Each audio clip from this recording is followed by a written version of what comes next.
an original. From Story Studio Network. Once around the park, James, and don't spare the horses.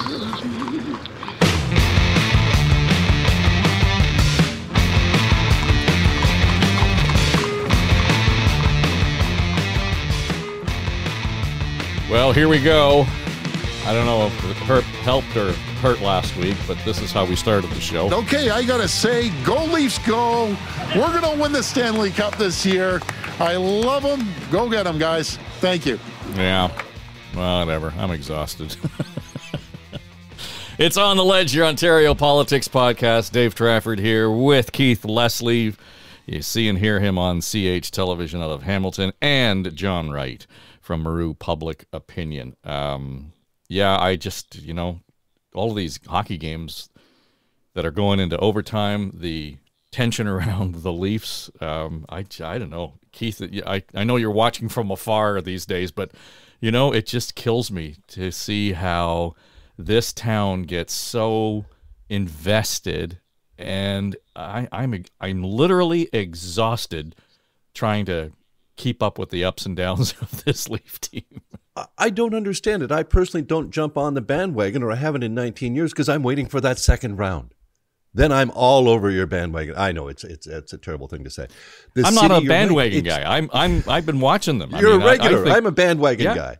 Yeah. I come on at the end. I'm very much a playoffs guy for hockey. I just don't get that invested in the regular season. But to watch this, your point about the city just getting so invested, every move, every off the ice drama that just goes on, and then when we get to the actual on ice and losing at home and the game that should have clinched it in Trafford, the drama is fantastic, and I think all of it is good. The wins and the losses, I think it's great for the city. People do get so invested, and uniting the city in anything at this point is good. And so to unite behind the Leafs, and even if we unite in our disappointment in a couple of days, it'll still be a good time.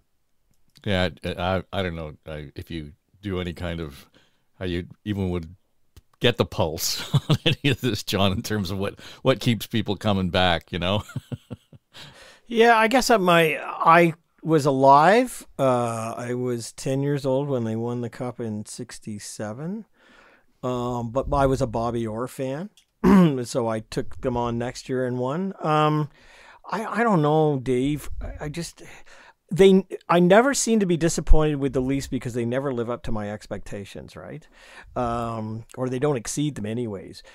I guess we just wait until the final thing happens over the next few days, and then hopefully they'll go on to the next level. But I don't know, it's such a disappointment most of the time because you see them get so close to winning something and the city having something to say. Let's put it this way. My son and his friends went to the Madison last night in downtown Toronto, and with the big screens there, wore their shirts and everything. And I said, that's great that you're doing that. He says, Dad, when they win tonight, we want to be part of something. We want to walk up Bloor Street and do all that sort of stuff. And I felt in the back of my mind saying, you don't want to prepare for that.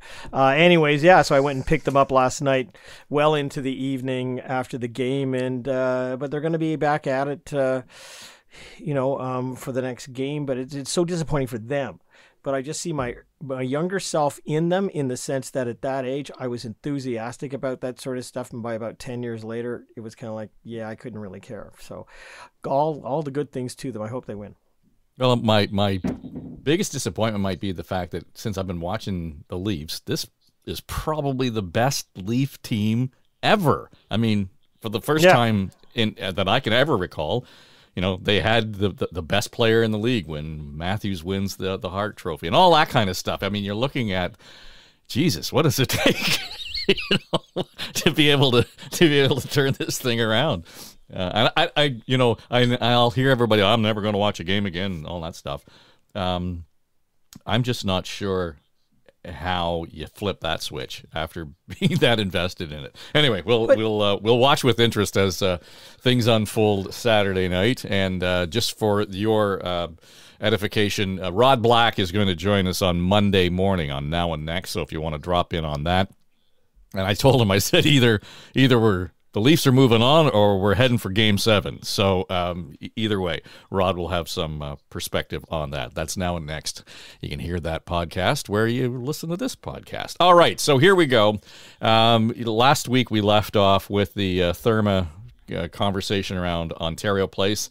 Seems to be a little bit more clarity and reporting around it, Keith. It now looks like it's a 95-year lease. And that's some kind of clarity. Holy cow. Well, holy cow for sure, right? And again, still not quite sure what the details of that lease are. And then Jeff Gray reporting from the Globe and Mail this morning out of Queen's Park that it looks like there's an organization, a company called Ontario Live that's in talks with the province to lease some space on the island, Ontario Place that is. And they have, the owners of this particular company have, well, previous relationships with the Ford family. Were providing alcoholic beverage at the Ford Fest. They were, good social friends, we're told, with Rob Ford, the former mayor. All of this is getting really mucky and murky. Well, it's how business is done, apparently, in Doug Ford's Ontario. It's who you know, and who you know really, really well, and who you know socially as well as professionally.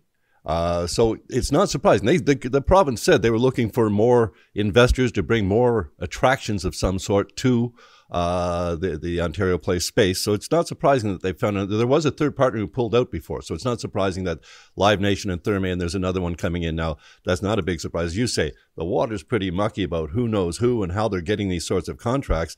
And back to the little niggly point that we didn't know last Friday, a 95-year lease for Therme.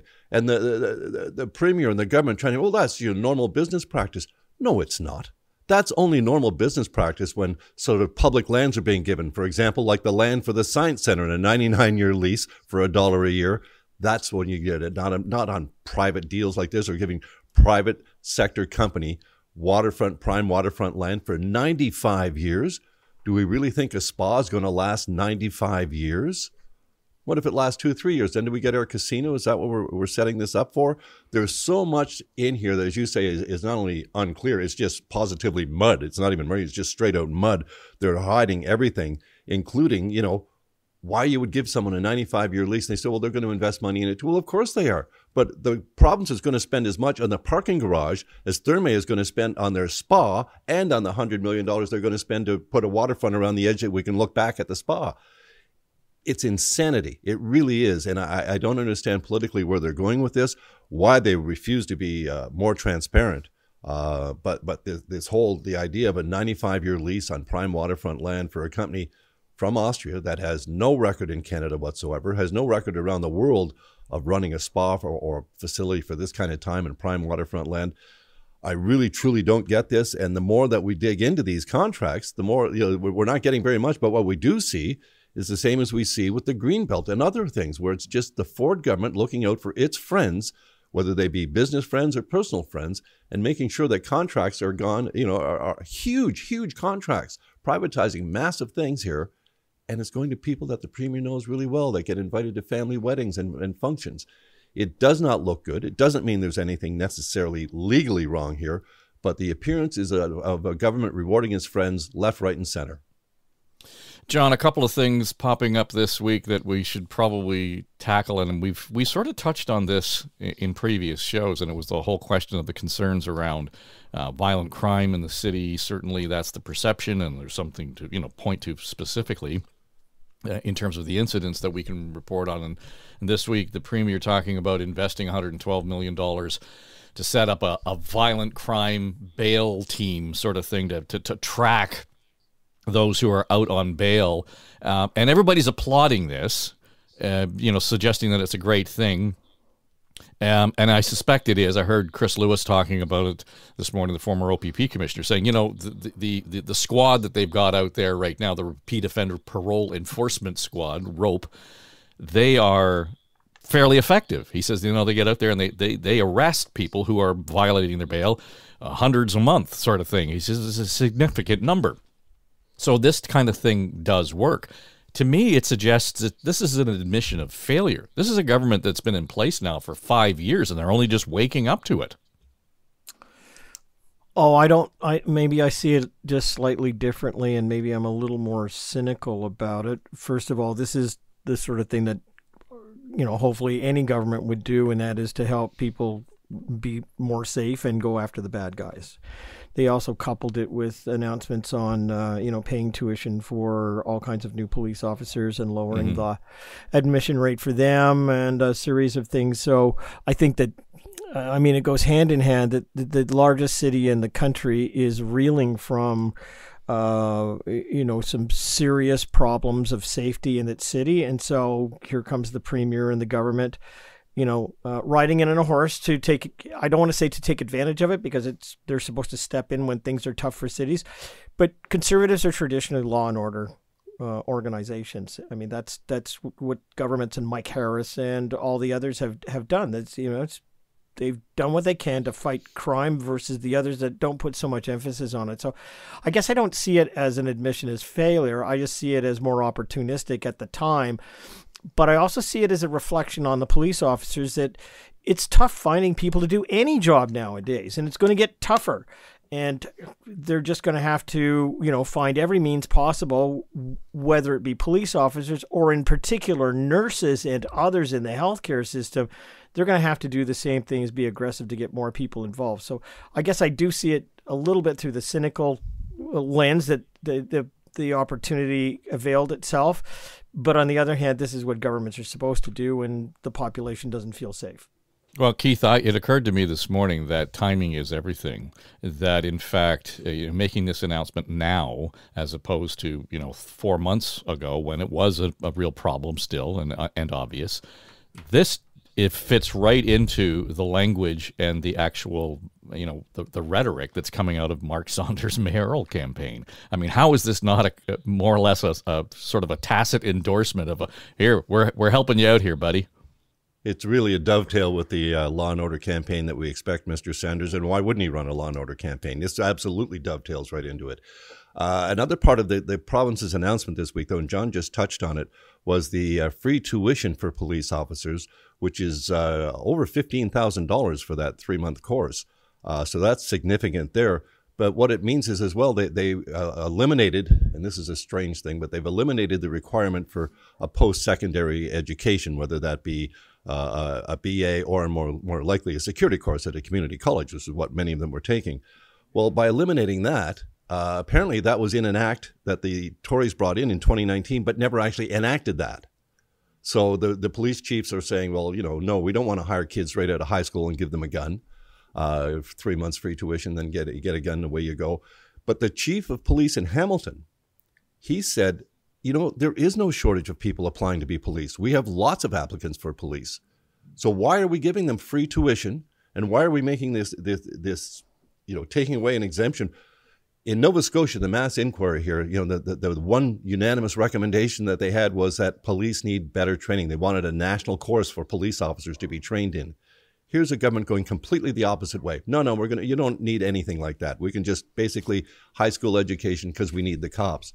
Well, here's the chief of police in Hamilton, not that far from Toronto, saying that he doesn't. He has plenty of applicants, far more applicants in their seats. So why are we doing this? Why aren't we giving the free tuition to the nurses?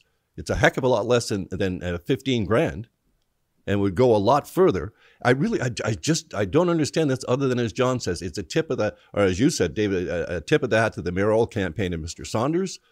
And it's just law and order right down the line. Well, we need the nurses. We need the nurses a lot more than we need the police, according to the chiefs of police. So who's telling what here? What's the real truth? Why is this government doing it? Is it just to be seen to be doing law and order? Is it to be seen to be helping the Mark Saunders campaign? I think it's a valid point, Dave.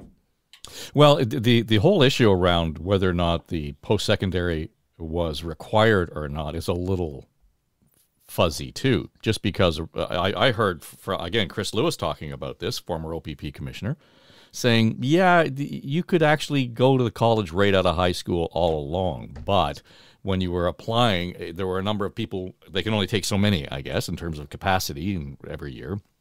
So my sense was that those who had a more robust educational background were more likely to be considered for a position at the police college. But it wasn't a requirement. so to speak. And it was all along, so they were almost eliminating something that wasn't there to begin with, right? I mean, exactly. And so we're back to ticking boxes, but what we have is the police, though, the police themselves saying, we don't want to hire kids right out of high school. Oh, we want people with a bit of life experience. Exactly. In addition to this. So I think you're still, no matter what the government says is a regulation or mandatory, you're always going to see police forces trying to hire the best educated people they can because it just makes sense. So again, I think the interesting thing is, back to Saunders, I saw this morning that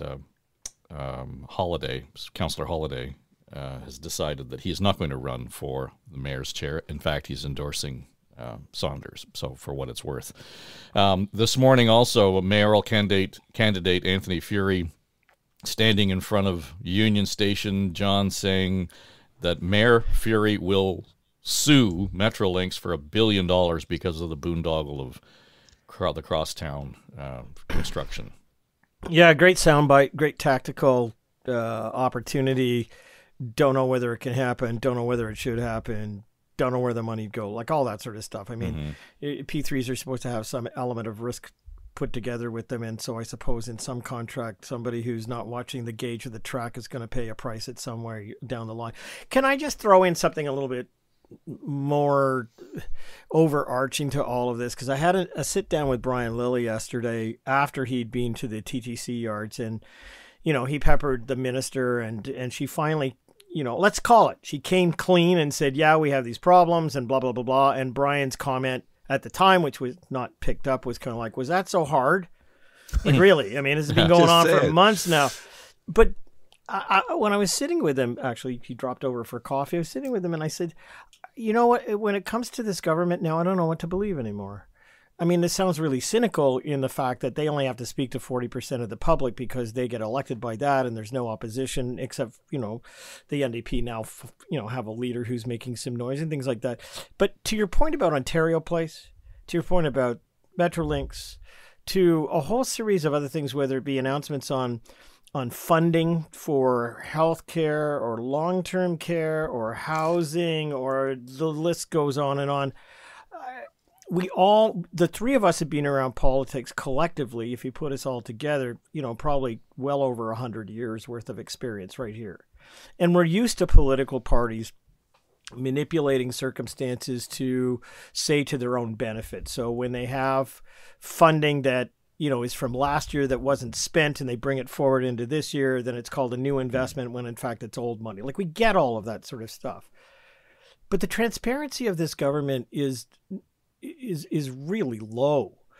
The believability of what is said is even lower, because we see all the shuffling around and all of these sort of things where it's an easy hit out of the park. It's easy to say, we're on top of this. We understand there's some problems with the gauge and the tracks, and we brought the parties together and we're going to be working on all of it, blah, blah, blah.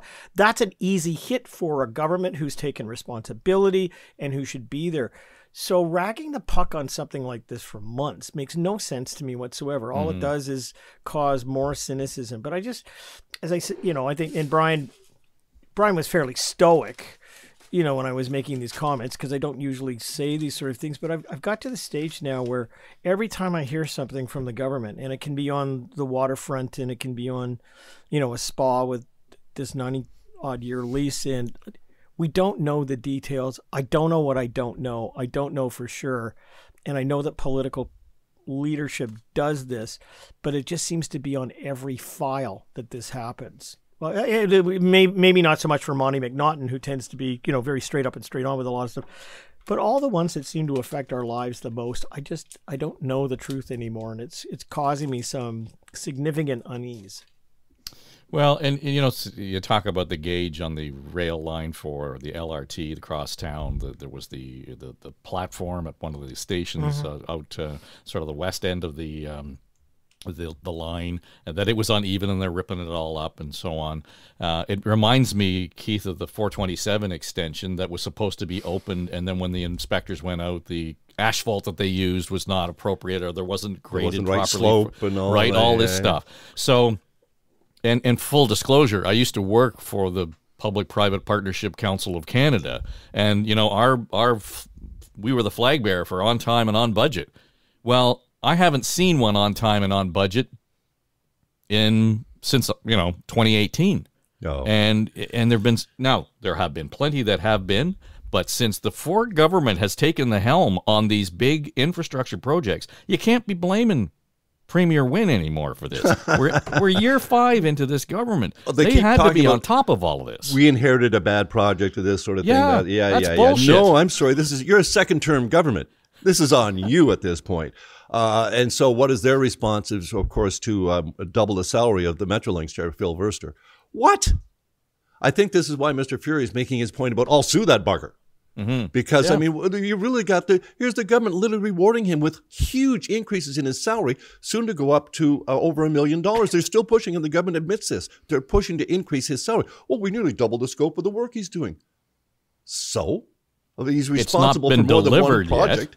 Yeah, nothing's been delivered. If he was, oh my God. And so I, as a mayoral candidate, I think this one actually does strike a nerve. Certainly with people that along that line have been living with construction for 10 to 12 years. Yeah, so that number's a little fuzzy. That's what I wanted to check on that, because it's that they didn't select a winning bid on the consortium until 2015. Yes. So, and IO says the construction started in 2016. The yeah. project was announced probably around 2011 or 2012. Like, this is our plan, the big move. Remember that? Yep. All those maps and all that crap.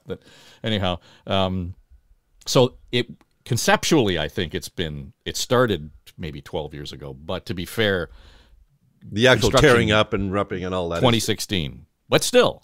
Still, they were supposed to be delivered 2 years ago. Oh yeah, they were talking on the news last night with one young fellow who opened a restaurant, because he said he just opened it a couple of months ago. They were supposed to be ready by now. I thought it might have a few months.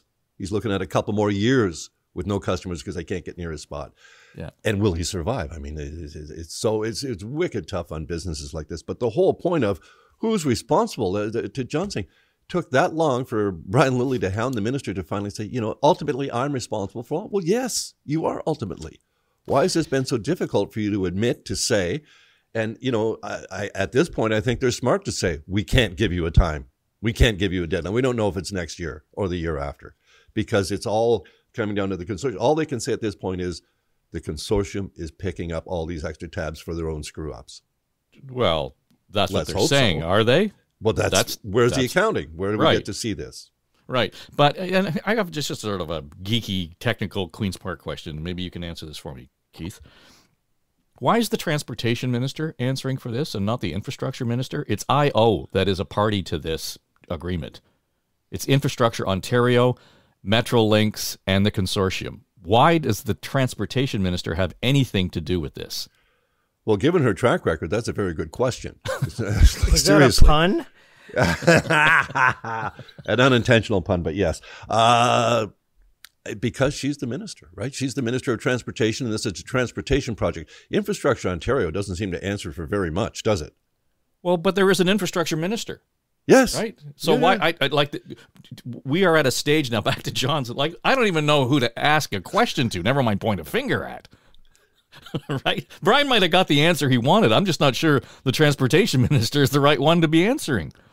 Well, she said the buck stops there, so hopefully it does. But you're right. The Infrastructure Ontario is the lead on the project with Metrolinx. Yeah. So where's the infrastructure minister in all of this? I don't know. I honestly don't know why one minister would answer this over another. I guess she's in charge of all the transportation files, and that's I suppose. But even there, where's the clarity? Even on this? But even on this file, what did you expect?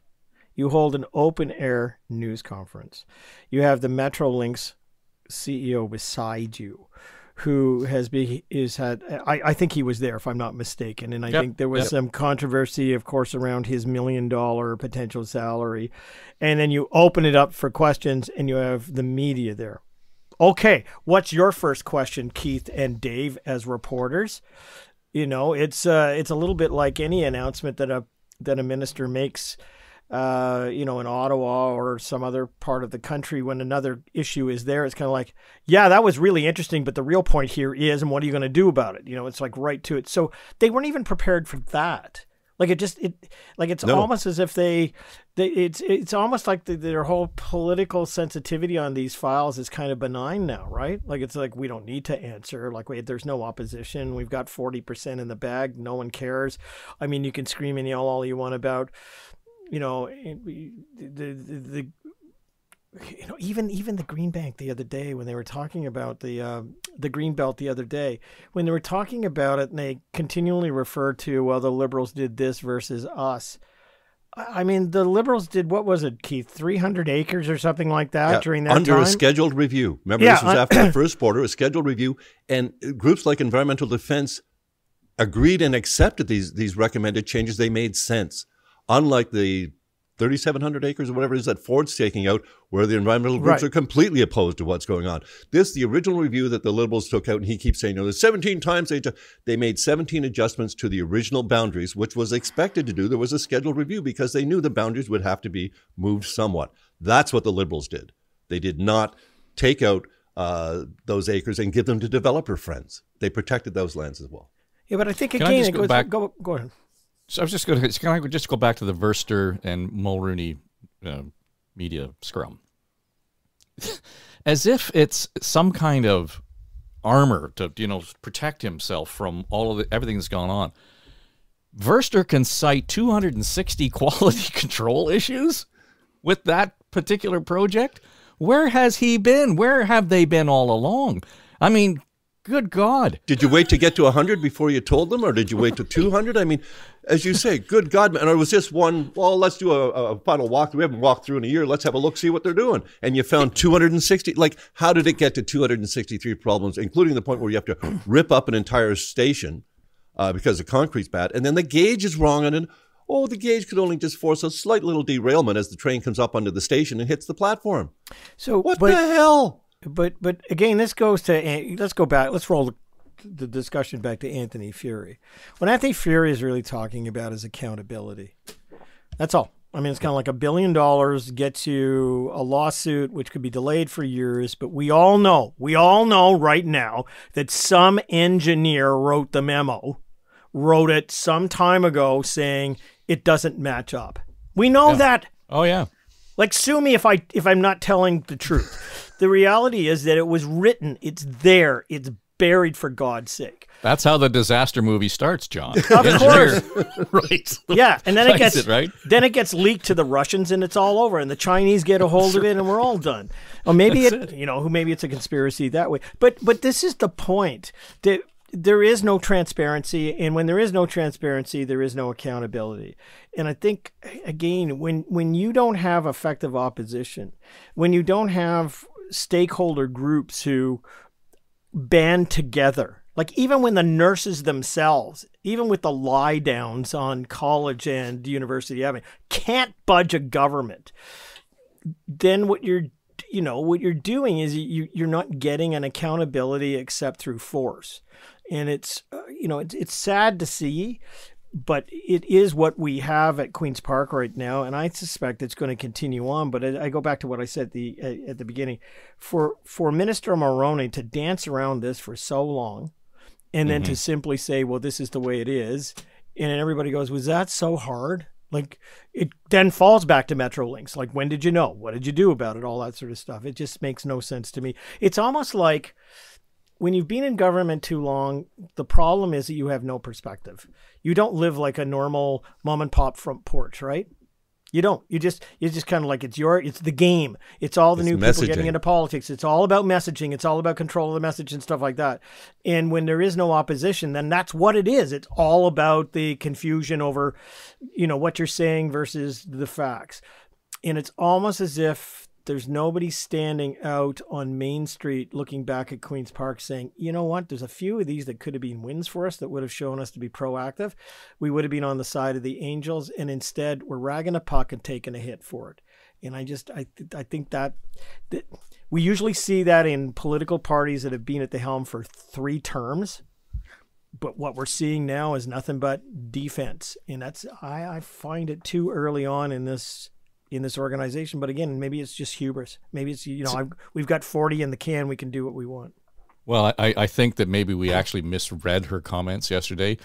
She said we're building infrastructure here for the next 100, 150 years. I thought that meant there was infrastructure that had to last 100 or 150 years, that we weren't going to spend 100 years building infrastructure. But to your That's what it's getting to. But to your point, when Bombardier did the Spadina line, I mean, remember they had to rip out a whole series of of places for pedestrians to get on because the cement was like, what, a millimeter too high or something? Mm-hmm. This is not about politicians, and it's not about leaderships of organizations. This is about the people on the ground who have, nowadays they've got the tools where you can be exactly on by just, showing a laser on it.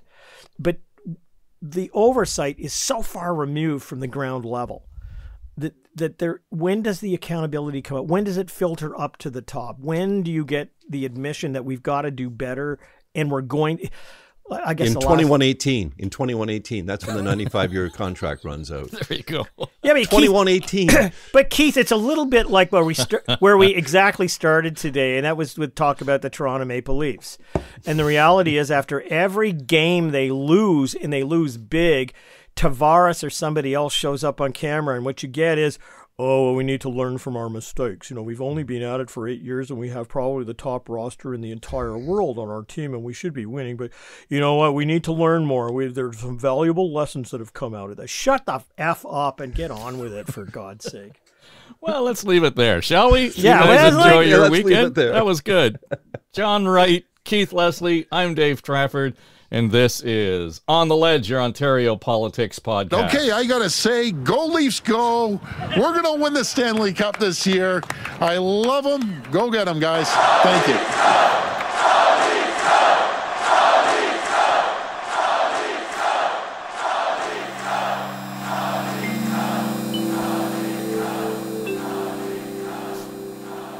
This is SSN. Story Studio Network.